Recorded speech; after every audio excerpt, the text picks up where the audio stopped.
Today on Listen Up with Phil and Rye, brought to you by Dempseys and Sportsland. There's no doubt Baltimore Ravens general manager Yannick Ngakoue is always finding ways to improve. Thursday, Baltimore officially traded for outside linebacker Yannick Ngakoue, adding to what was already considered the top defense in football. The conversations leading up to Super Bowl 55 continues right now with Phil and Rye.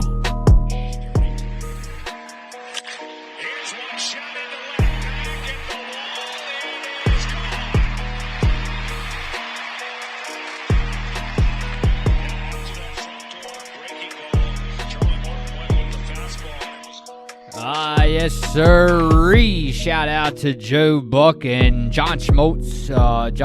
That is. Ken Rosenthal on Fox last night. Ryan, Dodgers go up 2-1 alongside Ryan Renner, Phil Vicera. Great to be back with you. Studio 6A live in Maryland. So much going on, Ryan. Not in just sports, but then you have Election Day in this great country of the United States, November the 3rd. So stuff is really starting to heat up. I got word that over, 50 million Americans already voted, early voting. So, I mean, to tell you, I think that set a record for that in itself, and a lot going on right now in this nation. Yeah, a very busy time in the nation, like you said, with voting coming up for the election.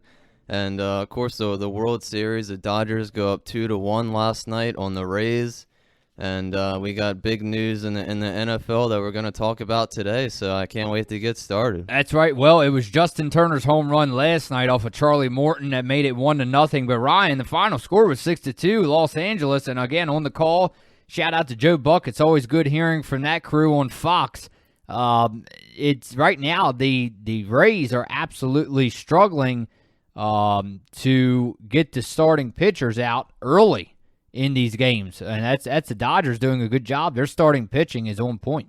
Yeah, the Rays are struggling a little bit. They're just not quite bringing the same energy that we saw against the Yankees or that we saw against the Astros. Of course, they went up 3-0 on the Astros, and then the Astros came back to tie that series 3-3, and the Rays were able to finish them off. But hopefully for the Rays, tonight on Friday night, they can bounce back and try to tie the series 2-2. That's right. Game 4 tonight, 8 on Fox from Globe Life Field in Arlington, Texas. Ryan, tonight the pitching matchup is Julio Urias, and then Tampa Bay has Ryan Yarbrough going to the mound. But hello to Los Angeles, California, all the way from Maryland. Again, it's Listen Up, and you have to believe Merriman is happy after that win last night. Oh, I'm sure he is, yeah. Merriman out there in Los Angeles. So they're doing their thing out there. Dodgers and Mookie Betts go up 2-1 behind it. How about a stellar performance from Walker Buehler last night? And he struck out 10 in 6 innings, Ryan. He's starting to join some elite company in the postseason when you talk about these pitchers in the Major League Baseball playoffs. Yeah, an incredible pitching performance from him last night, and really the whole Dodgers bullpen and pitchers. The Dodgers have just stepped it up, and I think they're really hungry to finally win a World Series after getting to 3 of the last 4 World Series, and they just haven't been able to finish it off. And hopefully for them, they can try to beat the Rays, go up 3-1. Tonight's a big game. It is. Game 4. I can't wait to watch it. I know you will be as well. Not all is going wrong for the Rays. There is some hope left in the tank, being behind 2-1. Ryan, the bright spot for Tampa Bay, Randy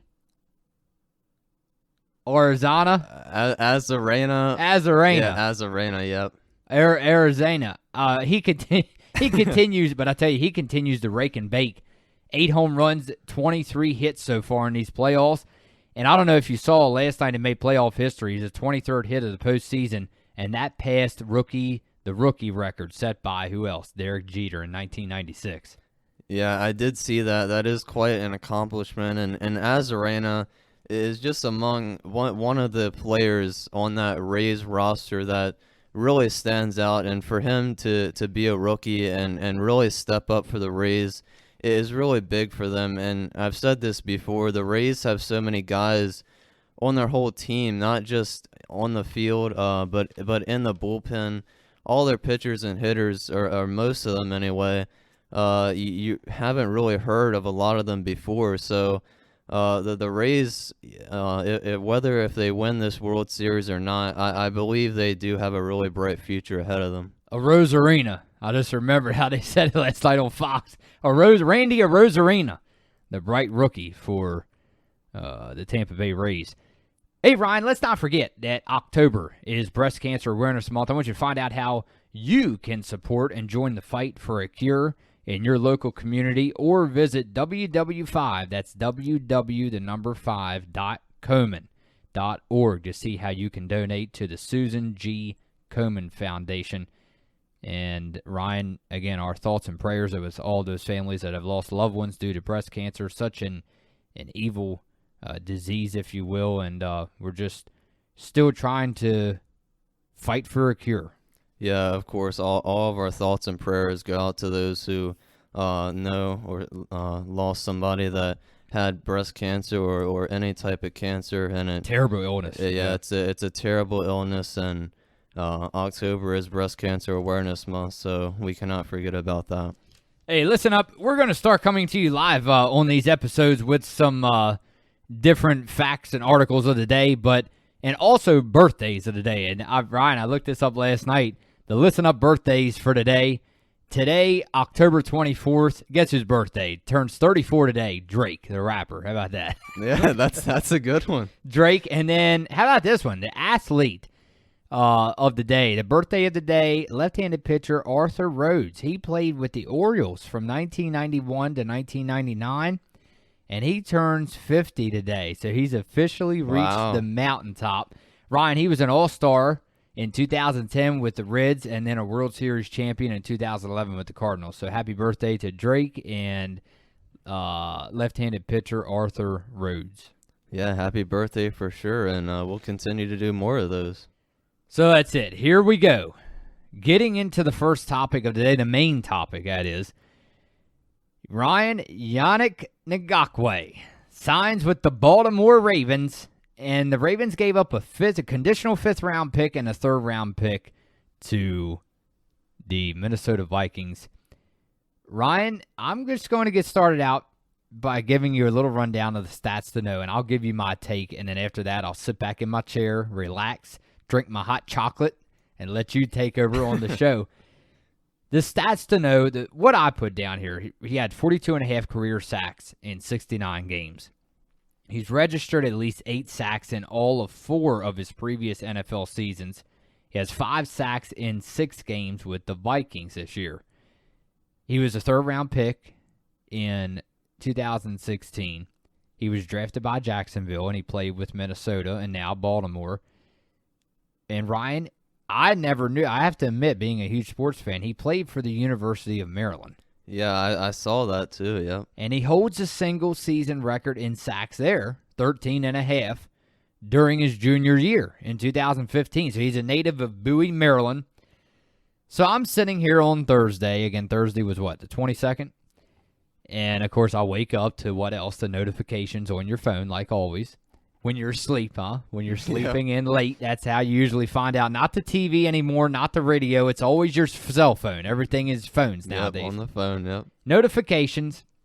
Now, keep in mind, Judon is under the franchise tag.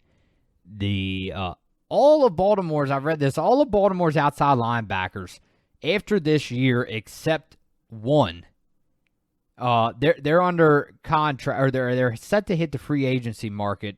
All of Baltimore's outside linebackers except for one, and I forgot that name, but expect to maybe have the Ravens sign Yannick to a long-term deal after this season. So we'll have to wait and see. But here's my take, Ryan. So here we go. When I heard about the news of the trading of Ngakoue to Baltimore, the very first thought that came to my mind was number 55. And you might say, who? Nicknamed Sizzle, Terrell Suggs. And why? You might say, well, Phil, you're sitting here now. Why did I think of Terrell Suggs? Well, because Baltimore simply has not had a premier pass rusher on the edge that can also set the tone to stop these talented running backs, Ryan. Since the likes of Terrell Suggs who, by the way, is not leading the franchise in most games played in a Ravens uniform anymore. Congratulations to punter Sam Cook, who now holds the record for the all-time games played in franchise history. But getting back on track, Ryan, talk about the match made in heaven. We're also considering he joins now former teammate Calais Campbell, who he shared friendship with in Jacksonville, down there in hot, sunny Florida, the Sunshine State, as you like to call it. That's your state. Talk about a match made in heaven, and especially for Yannick's family. He's so close to home, and his mom. I don't know if you read the press release earlier this week. He admitted how much his mom means to him, which I have to admit that I can relate to that, when he stated that he would not be here today where he is without his mom. Ryan, I'm going to tell you this. When Kansas City came to Baltimore earlier this year and absolutely demolished Baltimore on just about every angle of the game, Eric DeCosta went back to the office the very next day. You can believe it. Put money on it. And eventually, look what happened. A trade like this, not only from a player standpoint, but a fan's view, this front office is made of gold. Ryan, a mastermind in disguise, Eric DeCosta, boy, let me tell you, I don't think there is a person out there that could have stepped up for Ozzie Newsome better than Eric DeCosta has.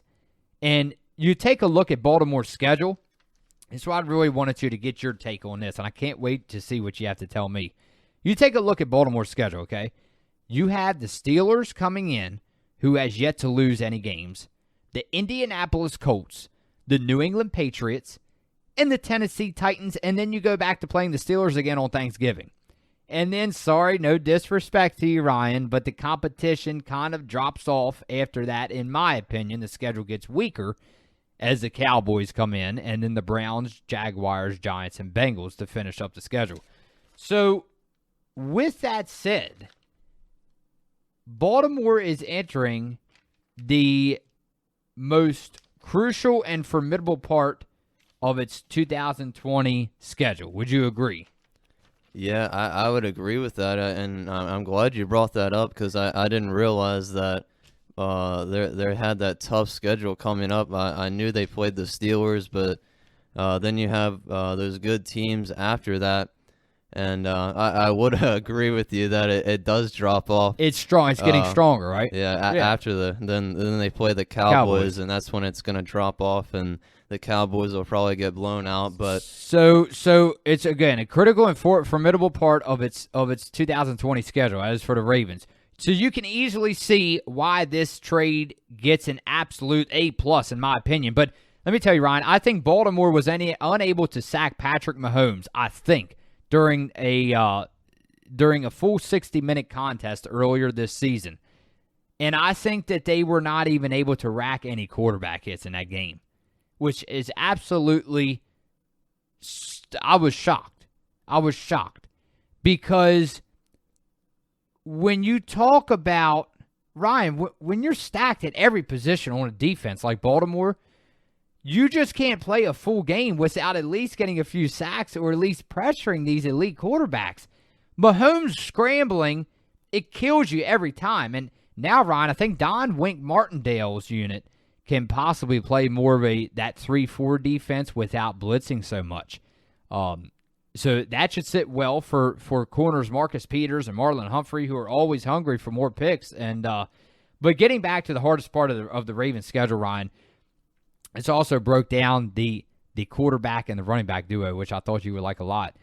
Look at the duo. The next, 4 or 5 games coming up for Baltimore. All right? You have the duo of Big Ben Roethlisberger, and James Conner when they face the Steelers next week. The Indianapolis Colts have Phillip Rivers and Jonathan Taylor, quarterback, running back. Quarterback, Patriots, Cam Newton. Running back, Damian Harris, and James White. We know what they can do. We saw James White in the Super Bowl a couple years ago. And then the Tennessee Titans, quarterback, running back duo, Ryan Tannehill and Derrick Henry. You already saw what he can do. It's stiff arms. So you know what I said after that? I said, and I'll let you take over, I said, Happy Halloween. Happy Halloween to you, Baltimore. So hopefully, Ryan, I'll let you take over and see what you have to say. Hopefully, Yannick can bring that presence, set the edge, finally get pressure on these quarterbacks, especially Patrick Mahomes, because you have to believe Baltimore's going to see them again. But, yeah, I mean, happy Halloween. Hopefully they can get through this stretch. If you're a Ravens fan, you're hoping that they can get through the stretch okay, which I think they will. But, again, the hardest part of the schedule coming up, happy Halloween. Good luck. 15-minute mark in this episode. I'll turn it over to you. Yeah, I mean, it has to be really frustrating for the Ravens. I believe it's now 3 or 4 times that they've lost to Patrick Mahomes, and they have yet to beat Patrick Mahomes and the Chiefs. So it has to be really frustrating for Baltimore when you can at least get a big hit on Patrick Mahomes that shakes him up a little bit and makes him think about who's coming at you. Not getting a sack. I mean, we saw that last year in the Super Bowl with the 49ers. The 49ers had an outstanding defense and an outstanding defensive line. But when Patrick Mahomes scrambled outside the pocket, the 49ers were not able to do anything, especially in that fourth quarter. I mean, the Chiefs just lit them up.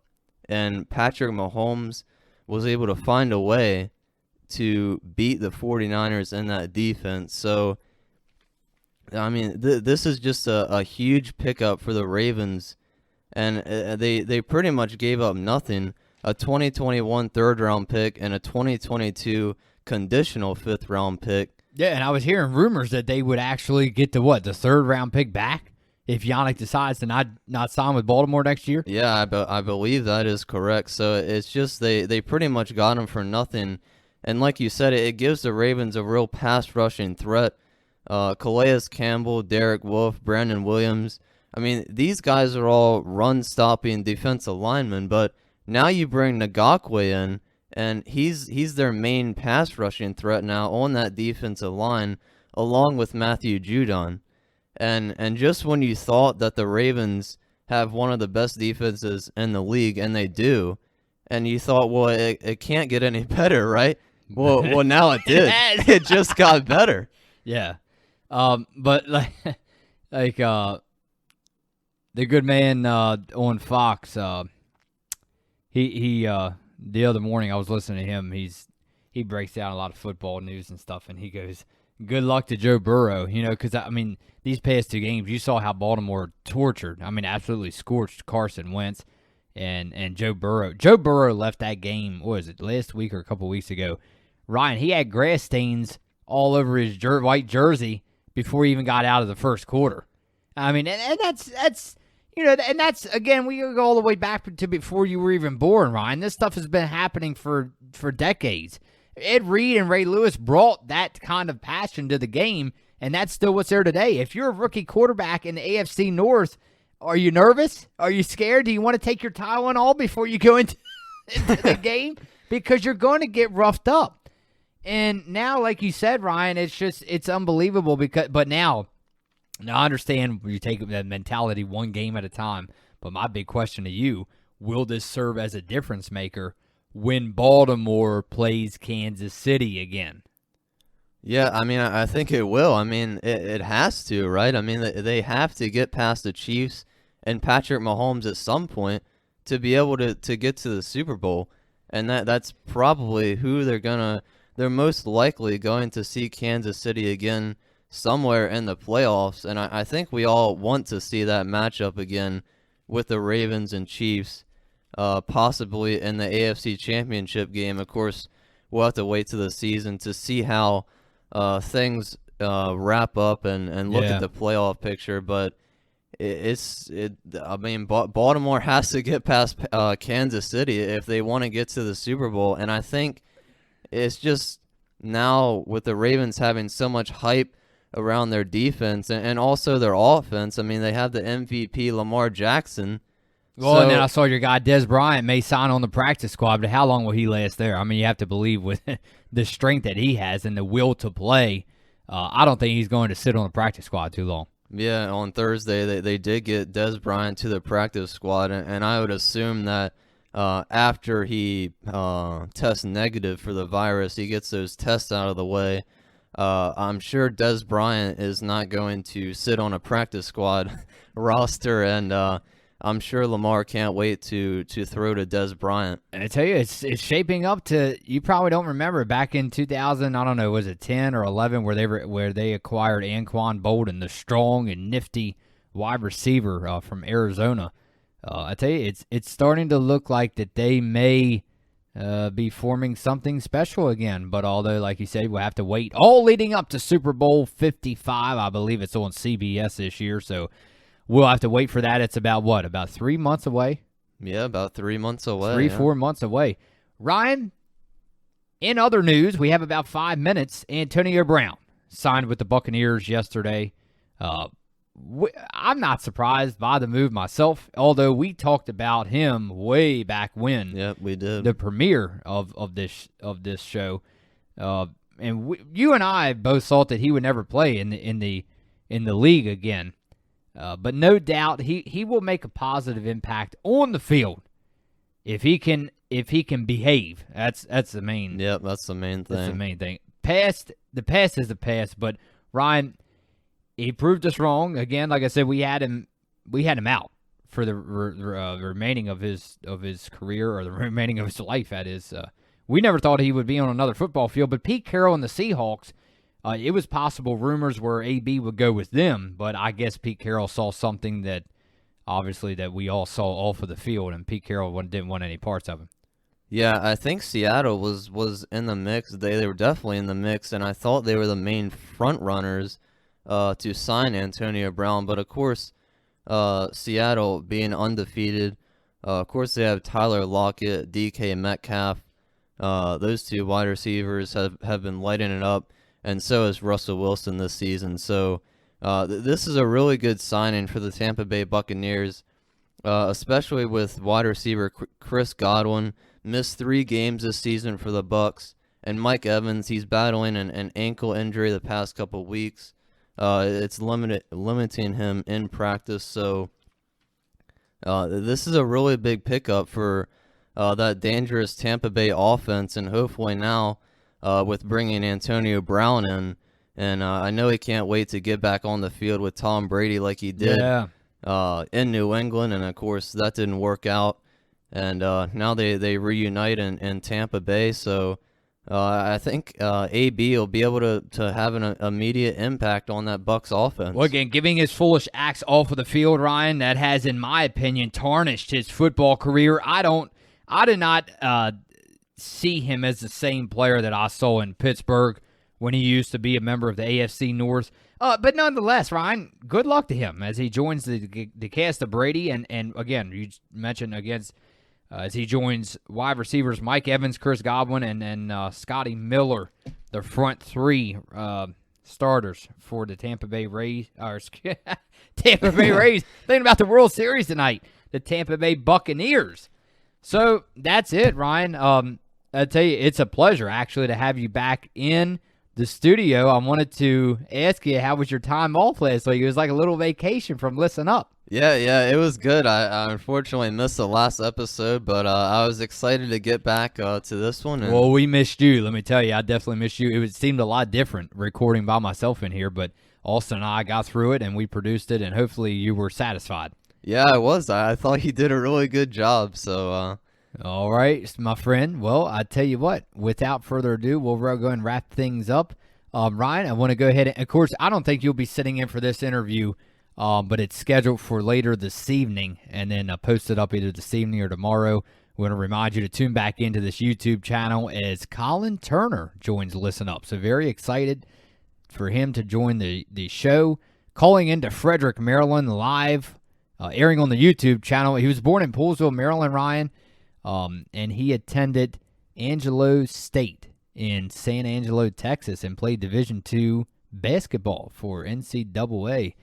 So very exciting times here on Listen Up. Yeah, I know that the past 2 interviews that we did with Larry Pryor and Holly Oslander, those were really fun. So I'm sure this one will be just as fun and should be exciting.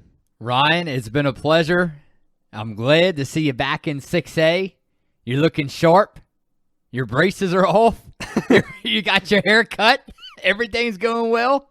Yeah, everything's going good. I'm glad to be back. All right, my friend. I know we talked. I mean, even though we had the World Series and then the Super Bowl next year, but I say you and I always hang out so much, and it's we can't wait for the fight. Of course, the fight night that we got invited to. We're going to go ahead and announce that. Ryan and I got invited, and we want to shout out to Larry Pryor for this one.